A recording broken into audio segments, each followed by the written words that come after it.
What the world of work needs now is Togethership. Togethership is the combination of the words togetherness and leadership. It's the leadership skill to create a cohesive, resilient, and effective team. And in the coming minutes, I will help you to crack the code of creating Togethership. How to create a team that can overcome anything together. A team that's fun to work in. A team that can achieve things greater than you ever imagined.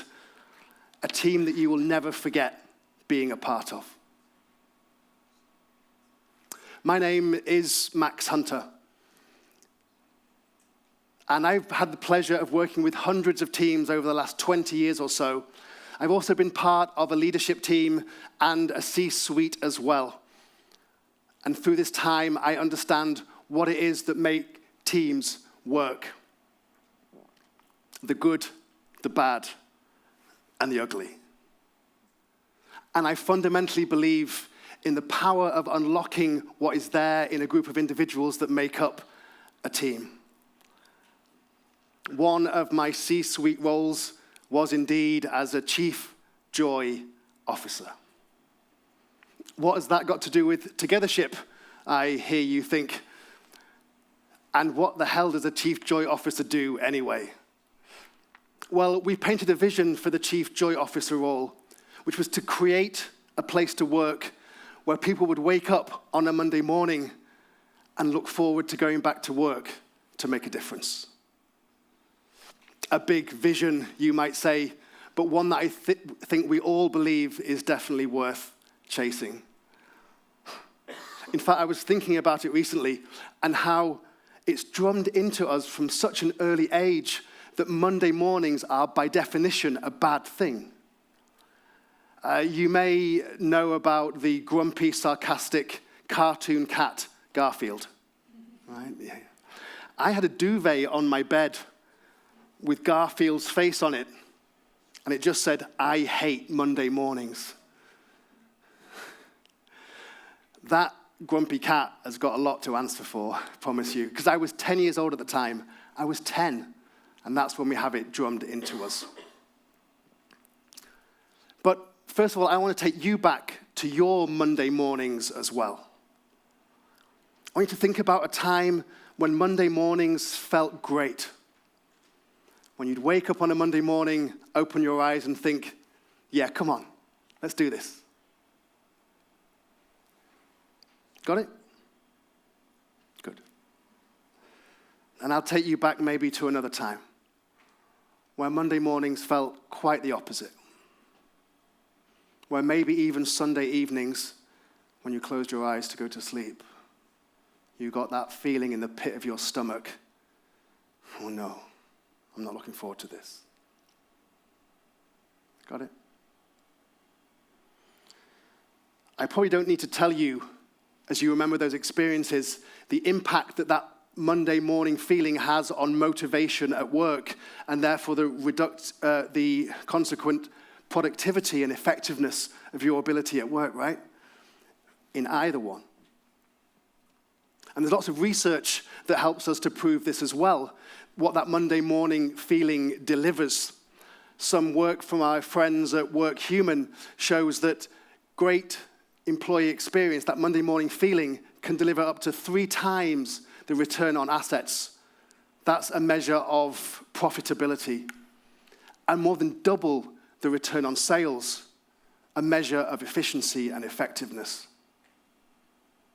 In fact, when we speak to leaders about what it is that puts them in a bad Monday morning feeling, they tell us it's things like people escalating issues to me all the time, some toxic workplace culture behaviors like gossiping, talking about each other, not to each other, about having to firefight the detail all the time so that I, as a leader, don't have time to focus on the stuff that makes a difference, the strategic stuff, focusing on my people at least as well. Of course, I'm going to teach you how to unlock the code of Togethership, because if you can create that in your teams, then it means that you're much more likely for the people in your team to wake up with this Monday morning feeling and not this one. And that can only be good for your people and for business. To maybe help paint that for you, I'm going to tell you a story about a team that I once had the pleasure of supporting, and a leader who embraced Togethership in its fullness. The team was in a bad place. There'd been layoffs. People had new roles and descriptions, even new teams, smaller teams and new bosses. They were in a pretty dark place.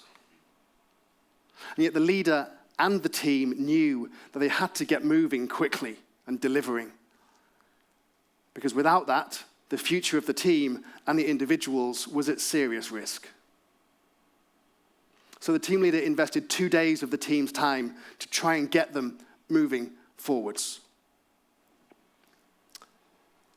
At the start, we did what we call the wall of frustration, where people put post-it notes up on the wall of what is it that frustrates them? What gets in the way of doing their best work? What are their fears? This wall was full and heavy.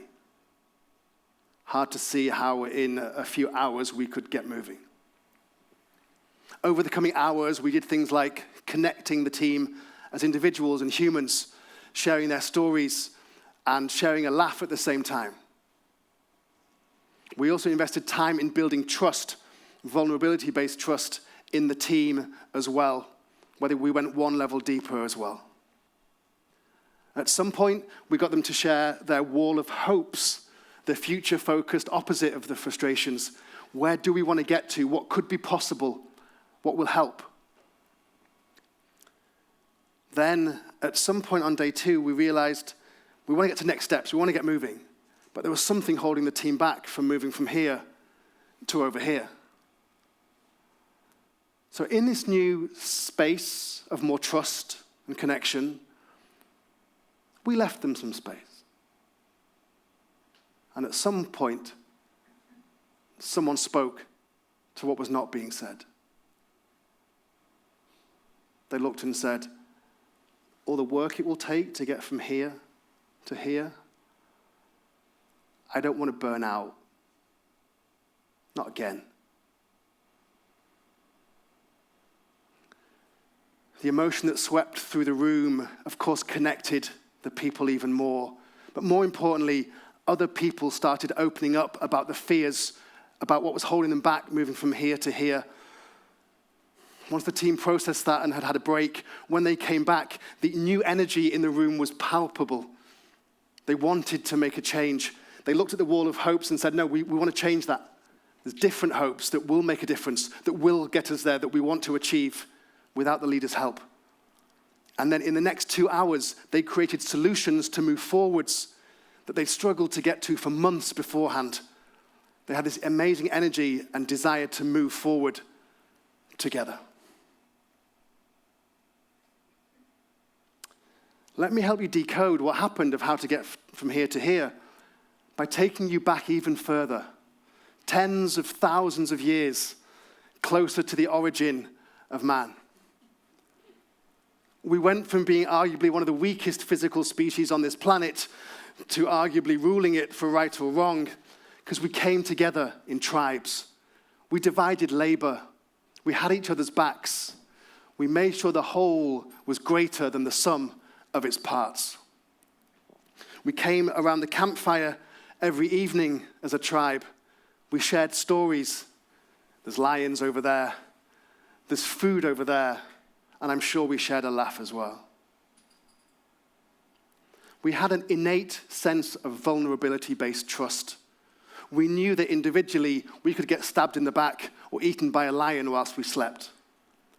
We knew our own and each other's intrinsic vulnerability, so therefore we did have each other's backs, so we could sleep at night and then go out the next day and start hunting for food, nurturing and training our young, looking for the next cave to be safe the next night. why do I talk about cavemen? What's that got to do with the world of work, I hear you think? Well, because the world of work, right, we don't go around beating each other with clubs anymore or being eaten by lions. Although you probably know someone at work who at least metaphorically goes around beating their chest. Or someone who hopefully metaphorically goes around marking their territory. But no, what the cavemen, what we knew is hardwired into us lies the code of Togethership. And I will now unpick that for you, one at a time. So, number one, bring people together. Recreate the proverbial campfire and use that time intentionally. Don't waste a single minute on death by PowerPoint or sharing reports to the boss. Use that time in other ways and use the other elements of Togethership to use that time.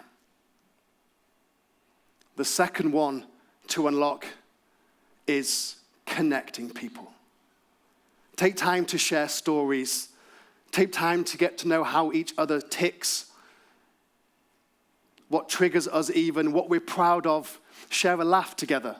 There's research that shows there's a physiological benefit to connecting and bonding when we share a laugh together. Number three, build that vulnerability-based trust. Go one level deeper together. Because at work, we walk in and we put on this mask that says, I'm all right, Jack. So we've forgotten that we're vulnerable individually. You could have this with, where am I struggling at the moment?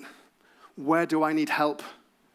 What have I got on my plate outside of work that's bothering me? And once you have those three elements, then you can finally get into true co-creation, where you can share ideas, where you can have constructive conflict and not hurt each other, where you can make better together. Now, if you want to interested in trying out Togethership in your team, I'll give you one tip that you can take away and do straight away.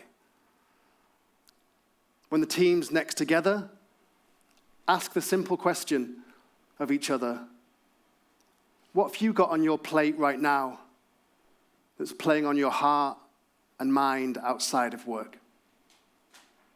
And then listen and see what that on its own unlocks.